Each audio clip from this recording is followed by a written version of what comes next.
Bakit maraming umasinso at hindi matalino? What's up mga kasipag? Welcome sa bago nating video. Sana tapusin mo po ng video na to dahil mayroon akong ibabahagi na yung aking pinaniniwalaan. Kung bago ka pa lang sa video na to, ako nga pala si Diosdado Alaman, dating OFW, 7 taon ng OFW. Umuwi ngayon na dito na sa Pilipinas dahil tapos yung kontrata at nagtrabaho dito sa Pilipinas kasi ubos lang yung ipon. Hindi, joke lang mga kasipag. Dahil ang totoo mga kasipag, hindi talaga natin kailangan na kahit may ipon ka, ay kailangan na natin mag for good or pahilahilata tayo. Dahil yung ipon mga kasipag ay mabilis na naman talaga yun maubos. Yun po yun mga kasipag. Lalo na sa bilihin ngayon dito sa Pilipinas. Na dollar na yung bilihin natin dito, ay napakabilis ubusin mga kasipag. Yung 1 milyon mga kasipag, halos maubos yan kaagad. Wala pang 1 linggo, halos 1 araw kaya ubusin yan mga kasipag. Yun po yung katotohanan dyan mga kasipag. Wala talagang yumaman sa pag-iipon o yung pag-iipon talaga mga kasipag ay tamang estrategi mga kasipag na mag-ipon, pero sa pag-ipon mga kasipag para sa akin ay wala talagang yumayaman dyan sa pag-ipon. Kundi yung mga yumayaman mga kasipag ay yung nag-iipon pero yung pera nila pinapaikot mga kasipag, o yung reinvesting na tinatawag mga kasipag. Sa pagiging OFW, hindi pa naman ako purgod mga kasipag, kaya gusto ko pa rin bumalik sa ibang bansa. Kaya umasa pa rin akong makakabalik mga kasipag. Siyempre sa sipag ng ating pag-apply yun po yun mga kasipag. Kagaya nga nung mga binahagi ko mga kasipag na napakamahal talaga na ng bilihin natin doon sa Pilipinas at yung sahod natin ay halos hindi na umangat mga kasipag, pero yung bilihin natin dito halos dollar na mga kasipag, minsan sobra pa sa dollar Sipin mo yung bilihin natin ngayon. Kung mapapansin natin, di ba, nagdubli, triple yung presyo. Yun po yung totoo dyan, makasipag.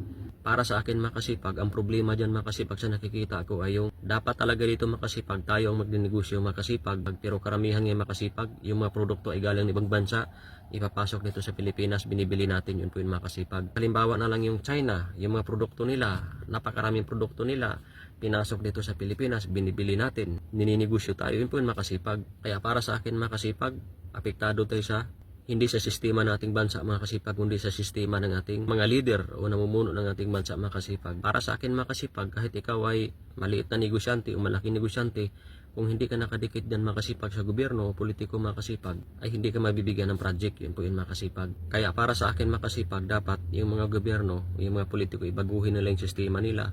Lalo na sa balita ngayon, lantaran na huli, hindi pa umamin, nasilaw sila sa pera kahit may sweldo sila, hindi sila kontento sa sweldo nila, ninanakaw nila yung pera ng taong bayan. Hindi naman ako nag-mention makasipag kung anong pangalan makasipag, pero hindi na natin maipagkaila na makita natin sa mga social media, sa balita na sila ang magnanakaw makasipag, lantarang magnanakaw, yun po yun makasipag. Kaya yun, apektado tayo makasipag. Ang laki ng epekto makasipag sa ating bansa, sa ating ekonomiya o sa ating henerasyon, yun po yun makasipag. Para sa akin yung pundo na yun makasipag na ninanakaw nila makasipag, na ginagamit nila sa mga kasiyahan, sa mga marangyang bagay, sa kanilang self-interest, dapat yung pera na yung makasipag ay nire-reinvest makasipag. Yung pera natin, pera ng taong bayan, kasi trilyon, napakalaking pera yun makasipag. Para sa akin makasipag, yung pera na yung makasipag ay hindi na natin kailangan na humingi ng tulong sa ibang bansa o manghiram ng pera sa ibang bansa makasipag, kasi yung pundo natin ay napakalaki. Yung pundo natin makasipag, trilyon. Yun na yung puhunan natin makasipag, na imbis yung mga dayuhan nagnegosyo dito sa Pilipinas makasipag, dapat tayo na ang magninegosyo dito sa Pilipinas. May kakayahan tayong magnegosyo dahil may pera tayo. Tayo mismo ang magmamanage ng ating negosyo. Yung pera na yon, kung wala tayong machine, pwede tayo bumili ng machine sa ibang bansa, tapos gumawa tayo ng produkto dito sa ating bansa at export natin, ibenta natin sa ibang bansa. Yun po yun makasipag, yung ibig kong sabihin. Yung pera na yun na ninanakaw nila. Hindi ko alam kung mayroon tayong tunuan ng bakal dito sa Pilipinas makasipag. Hindi ko pa nasa-search yan makasipag Hindi ko alam kung mayroon tayong tunawan. Wala na akong time din sa pag-search Pero para sa akin, yung pera na yun, dahil napakalaki, bumili ako ng tunawan ng bakal dun. At para tayo na mismo ang gagawa ng bakal o paggawaan ng bakal. Kaya malaki talagang epektong makasipag. Yung sistema makasipag ng ating politiko o gobyerno, dapat maganda yung pamamahala ng makasipag ng ating batas at sa pamamahala sa kaban ng bayan. Yung po yung totoo dyan makasipag. Nakarating tayo sa usapang politiko makasipag, which is totoo naman talaga makasipag. Yung nakawan mga kasipag na lantara, nahuhuli na hindi pa umamin, walang hustisya, dapat mabigyan ng katarungan makasipag, makulong yung mga magnanakaw makasipag sa kaban ng bayan makasipag. Paano makulong? Ikasabot nila yung magpapakulong kahit lantaran ng nahuhuli. Hindi kagaya ng ibang bansa na napanood ko, binabaril nila yung magnanakaw o yung mga kurap o yung mga leader ng mga kurap. May nakikita pa ako kung napanood nyo pa yung binabato dahil sila ang magnanakaw o salot sa lipunan. Kaya yung taong bayan galit na galit binabato. Dapat dito sa atin makasipag. Ganun din sana makasipag para madala yung mga susunod makasipag na mamumuno makasipag. Bakit maraming umasinso kahit hindi matalino? Para sa akin makasipag ay no choice makasipag eh. Hindi makapasok-pasok sa magandang trabaho dahil walang pinag-aralan. Kaya no choice. Kaya nahirapan maghanap ng trabaho dahil hindi nakapagtapos ng pag-aral. Kaya yung karamihan makasipag na kagaya ko ay sumubok sa mga bagay-bagay makasipag na mahirap, minsan imposible pero kaya naman. Kaya yung iba maraming na-discover makasipag, nagtitinda-tinda. Ang mga umasinso at yung mayaman ng tao ay yung mga nagtitinda. Yun po yung tunay na execution na kasipag, yung nagtitinda. Kasi pag nagtitinda ka, pira yung kapalit, yun po yung makasipag. Kaya kadalasan talagang umasinso ay yung mga sumubok sila sa mga bagay-bagay na mahirap, imposible, doable naman, yun po yung makasipag. Kahit ako makasipag, kung nakapagtapos ako ng pag-aaral, o kung matalino ako, pero marami din mga matalino na hindi nakapagtapos ng pag-aaral kasi kulang sa panggastos, pero karamihan talaga ay nakapagtapos mga kasipag kasi nasayangan yung magulang kaya humanap ng paraan para makapagtapos yung kanilang mga anak dahil matalino. Maganda naman talaga makasipag na pag matalino ka, maraming humanga sa atin, kilala tayo at maganda yung trabaho natin, palagi tayong nasa malamig. Karamihan makasipag pag professional o nakatapos na pag-aral may napakagandang trabaho, magandang trabaho, yun po yung makasipag. Disclaimer, hindi ko naman dinidegrade yung mga nakatapos na ng pag-aral makasipag kasi kung tutusin nga pinupuri ko sila, hinangaan ko sila dahil sa kanilang pagsisikap sa pag-aral, dahil hindi basta-basta talaga mag-aral makasipag kasi utak yung pinapagana at sipag. Kaya kung hindi ka masipag mag-aral ay malamang talaga makasipag karamihan sa mga hindi masipag mag-aral ay bumaba yung grade at bumagsak sa school, yun po yung makasipag. Kaya saludo talaga ako sa lahat ng mga nakatapos na nga pag-aral dahil sa kanilang sipag, kanilang talino at galing, yun po yung makasipag. Pero yung mga hindi matatalino at yung mga hindi nakapagtapos ng pag-aral, nakagaya ko ay no choice makasipag kundi sumubok sa mga bagay-bagay na mahirap, kahit imposible makasipag. Basta kaya naman gawin, yun po yung makasipag. Pero hindi naman lahat umasinso makasipag na kahit hindi matatalino ay masinso. Karamihan talaga makasipag ay malakas yung loob na sumubok sa mga bagay-bagay, yun po yung makasipag. Ang hindi ko lang nasubukan nung makasipag ay yung about sa pagtitinda. Dapat ay kinarir ko yan noon para malayo-layo na yung narating ko ngayon. Baka wala na ako sa trabaho ko nandito. Baka sa ibang industriya na ako, kumbaga sa pagninegosyo, yun po yung makasipag. Makabisado kung makasipag, lalo na yung pag-ikot ng pira, yun po yung makasipag. Pero okay lang makasipag. Sa edad ko na to na 40s, may panahon pa naman, yun po yung makasipag. Kaya makasipag, kaya ako binahagi yung video na to makasipag, na kahit hindi ka nakapagtapos ng pag-aral, porket wala kang maigasto ay huwag kang malungkot.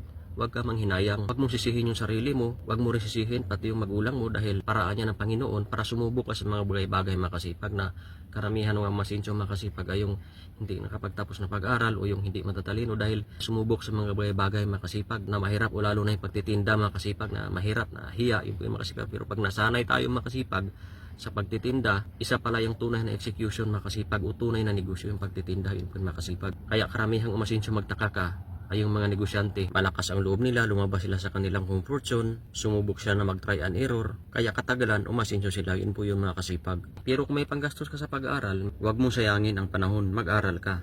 Kasi marami talagang nangarap na makapagtapos ng pag-aaral na kagaya ko noon, na gusto rin makakuha ng magandang kurso at makapagtapos ng pag-aaral. Ngunit nakapos yung aking magulang, kaya hindi natupad yung pangarap ko na makapagtapos ng pag-aaral. Pero hindi ko naman sinisi yung aking magulang dahil yun yung katotohanan, langanin na wala. Pero huwag kang malungkot makasipag na kahit hindi ka nakapagtapos ng pag-aaral makasipag. Dahil hindi dyan nagtapos makasipag kahit hindi ka nakapagtapos ng pag-aaral. Dahil ang totoo makasipag, yung mga karamihang umasinso makasipag ay yung sumubok sa mga bagay-bagay na mahirap makasipag, mga imposible, which is tayo na yun makasipag, na sumubok sa mga bagay-bagay na imposible, sa mga mahirap na bagay, walang kasiguraduhan na bagay, kaya nagsasapalaran lang, yun po yun makasipag, nakagaya po rin makasipag. Pero ulit ko na lang nalalaman yung diskarte makasipag sa pagtitinda, kung nalalaman ko to noon pa, kung alam ko lang, kinarir ko na, malamang makasipag wala ako sa industriya nito makasipag, sa trabaho makasipag, malamang nasa business industry ako makasipag, yun po yun makasipag. Pero hindi ko naman sinisi yung sarili ko makasipag o yung panahon. Maganda para sa akin mag-aaral ka kasi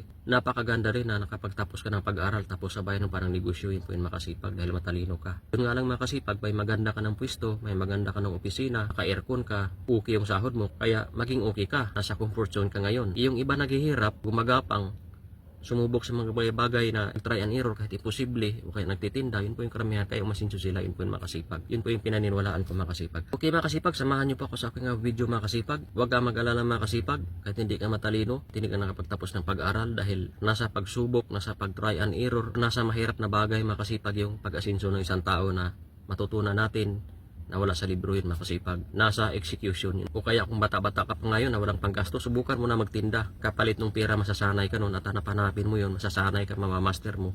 Kaya aasinso ka katagalan, yun po yun mga kasipag. Ako ulit ko na lang nalalaman yan. Kung noon ko pa ginawa yan, malamang iwala na ako sa trabaho ko ngayon dito sa industriya. Nasa industriya ng pagnenegosyo. Pero okay lang mga kasipag. Kung para sa akin, mayroon lang ako may babahagi mga kasipag na yun po yung totoo sa pinaniniwalaan ko mga kasipag. Bakit hanggang ngayon, hindi pa rin ako masinso, wala pa akong negosyo. Extra income, mayroon ako. Yun po yun mga kasipag. Okay mga kasipag, tapusin natin yung video na ito mga kasipag. Medyo napahaba. Kung nagustuhan mo yung akong simpleng video, pwede mo ako i-like, comment, and share, subscribe to my YouTube channel. I-click mo na rin yung bell button below para ma-notify ka sa mga bago ko na video na i-upload. Siya nga pala makasipag, mayroon tayong group dito makasipag sa OFW Kasipag na welcome na lahat mag-join. Pag-post na rin ka dito makasipag ng iyong mga experience, kahit pagkabigo man yan makasipag, kahit pagkalugi man yan makasipag, o kahit success makasipag para kapapulutan ng aral ng iba makasipag, lalo na ako. Post mo na rin dito makasipag para kapapulutan ng aral ng iba makasipag at magbigay impact. Ang group natin dito makasipag ay samahan makasipag at tulungan. Okay makasipag, tapusin natin yung video makasipag. May kasabihan, nasa Diyos ang awa, nasa taong gawa. Okay makasipag, hanggang sa muli!